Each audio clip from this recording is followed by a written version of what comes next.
This is how to teach history, broad versus strict construction of the Constitution, and the national bank debate. Here's the anticipatory set, or do now, with your students. Have the students share, did they ever make up their own games as a kid for fun? What were the games that they made up, and what were the rules? Explain that, much like homemade games, the Constitution is a series of rules that are, first of all, short, and second of all, open to interpretation. The activity you're going to do with the students is as follows. You're going to play a homemade game with the students. This can be anything, but this is the default game I go with. Very simple. You're going to split the class into two teams. The teams are going to alternate throwing a paper ball into a trash can. If you make a shot, you score a point. You miss, you don't. And first team to score X points wins. Just come up with a value. And most importantly, as this is a metaphor for the Constitution and its rules, make sure to write the rules of your game for the students to see on the board. That's very critical to this metaphor, to this activity. All right, so your class discussion. Think critically. Your opponent in your made-up game continually breaks the game by doing things never intended by the rules. I like to actually role-play this out. Okay, for example, there's no rule that says you can't just walk up to the garbage and drop the paper into the basket. It was implied, but it was never written, so your opponent does that and says that's not in the rules. When I'm doing this activity, I will join one of the teams and continually, quote-unquote, kind of break the game. And, I wouldn't use the term cheating. It's not cheating. I'm just being creative, right? So each time you write a new rule saying you can't do whatever that person just did, for example, you can't,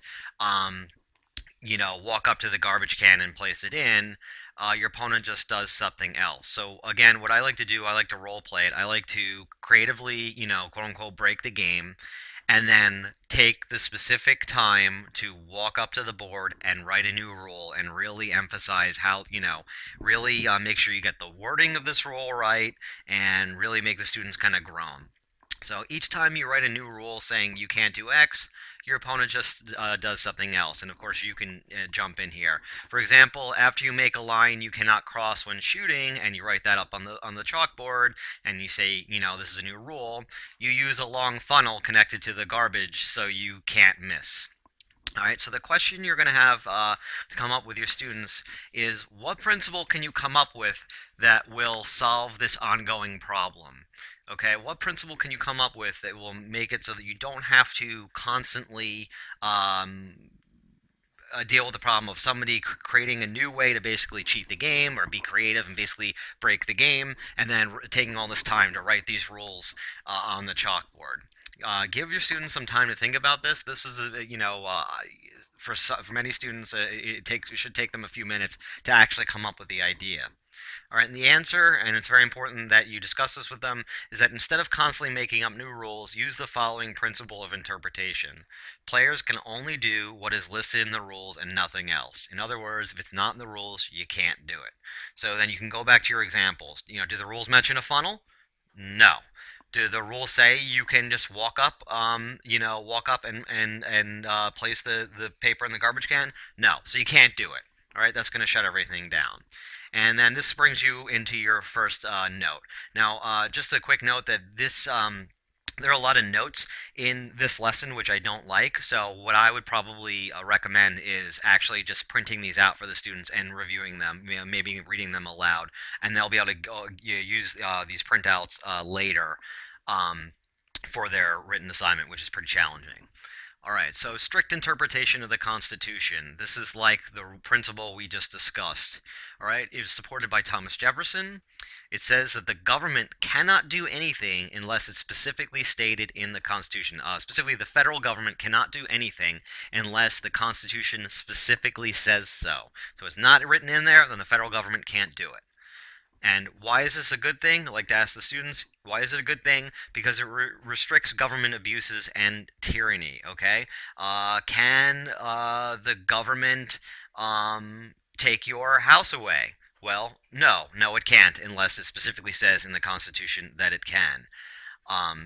There's all sorts of things that the government would like to do, but it can't, and abuse the people, but now it can't because the Constitution doesn't say so. And yes, I'm aware that in some cases the Constitution does empower the government to take away your house, but only under very, very narrow circumstances. You can come up with, examples of the things that the government would like to do, but now it can't because the Constitution doesn't mention those. All right, so that's strict interpretation of the Constitution. So let's go back to our game. The second part of our activity you're going to play with your students is play the game a few more rounds under strict interpretation of the rules. Everything should go fine. Then you want to introduce an unforeseen element into the game. For example, drop the paper you are playing with out the window and pretend you need another one. Pretend that a player needs to leave and you need a replacement to keep the game going, and so on. Just introduce some unforeseen elements in the game. And then this is their class discussion. Think critically. Strict interpretation is working for a while. Unfortunately, situations keep coming up that aren't in the rules. First of all, what would you have to do under strict interpretation to do what needs to get done? And the answer there, hopefully your students should be able to get this, is constantly write new rules. Second, if you were writing laws for a society rather than just playing a game, why would this be impractical? The answer we're looking for is it would take forever to get anything done. For example, the Constitution says that the federal government can have an army and a navy, but doesn't say anything about an air force because planes didn't exist when the Constitution was written. Congress would have to write laws all day under truly strict interpretation. Can you imagine how annoying that would be? For example, the Constitution, this is the example I love to say, the Constitution literally says that Congress has the right to write laws. But does it specifically mention that they have the right to buy pens? No, it doesn't. They'd have to, actually write a new law doing that, and they don't have the ability to actually write anything because they don't have the ability to buy pens. All right. And number three, really critical that you go over with them. What is the principle you can come up with if all you have are these types of problems? You want to make the game better. You want to be able to respond to simple problems. Hey, we lost a paper ball. We want to get another one. Hey, we want to add another player. Hey, we want to mix up the scoring a little bit or add a 3-point line or something. What's the principle you can come up with if all you have are these types of problems? And really critical, the answer is players can do anything that isn't against the rules. The rules don't specifically say you can't, and is in the spirit of the rules. So it's not just do anything you want. So long as it's generally in the spirit of the rules and it's not against the rules, you can do it. All right. So obviously, the spirit of the rules is you're gonna have a paper ball. If you lose a paper ball, you just roll up another one that's in the spirit of the rules. All right. And it's not against the rules. It's in the spirit of the rules. Let's keep the game going.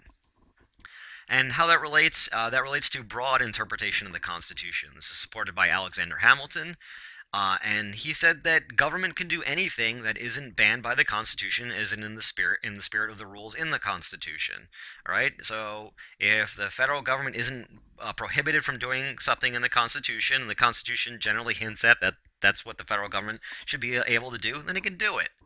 And why is this a good thing? It makes the government flexible and adaptable to be able to suit the people's needs. It can change and adapt to the times to suit the people's needs. Again, that Air Force example. Hey, we just got bombed.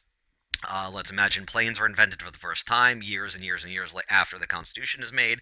Can we make an Air Force? Yeah, of course. The spirit of the rules are that the government, the federal government, is obviously in charge of protecting the citizens militarily. The Air Force is just another element of that. We don't need to make a new, constitutional amendment in the middle of an airstrike to enable, us to retaliate against a foreign nation in the air. Let's just build an Air Force. All right, so that takes us into our debate over a national bank. You can do a little introduction of that. So here's Hamilton's proposal, Alexander Hamilton's idea. He thinks we should have a national bank. First of all, the bank would be a private entity, and that's really, really important. You want to emphasize with your students how scary that is. So it's going to be a private bank, but the U.S. government is going to be the primary shareholder. So the U.S. government owns, the majority of the shares. It can control what the bank does, but it's a private bank. So private bankers are going to control, like they're going to be specifically the ownership of that. That's a little scary. So you're going to have the federal government depositing surplus money, its excess money, into this national bank that is privately owned. All right, and the bank would print a uniform national currency. All right, it's going to print dollars. All right, so Jefferson said, no, this is a terrible idea. Why? First of all, legal. This is critically important that you go over this with your student. He said the 10th Amendment. It's very, very clear. All powers not delegated to the federal government are reserved to the states and the people. All right? So if it's not in there, if it's not in the Constitution, only the states can do it. All right? Pretty very clear. That is the 10th Amendment. That's black letter, black and white in the Constitution. All powers not delegated to the federal government, only the states can do.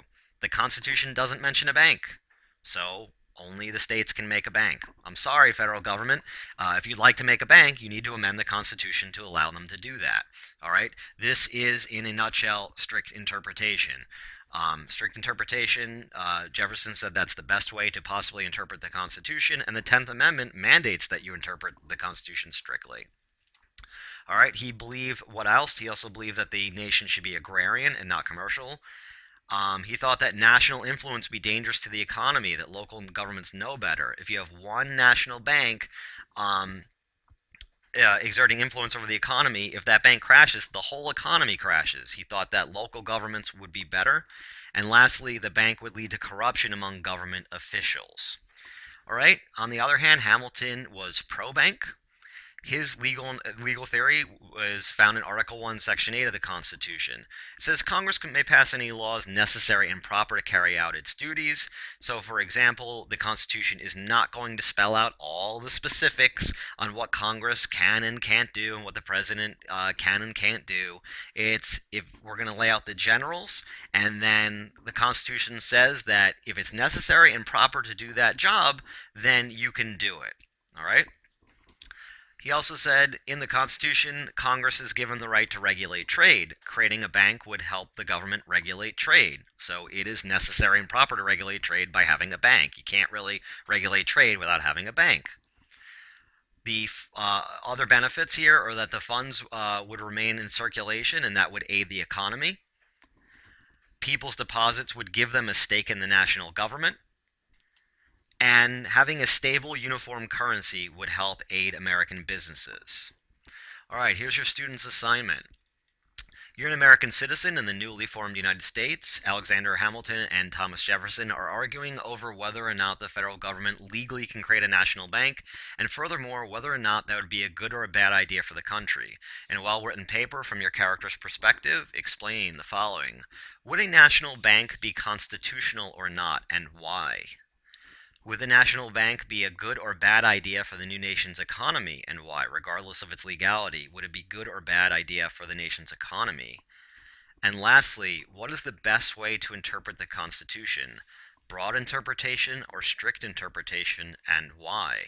Provide examples to prove your point, and demonstrate how the future of the country might be affected in your answer.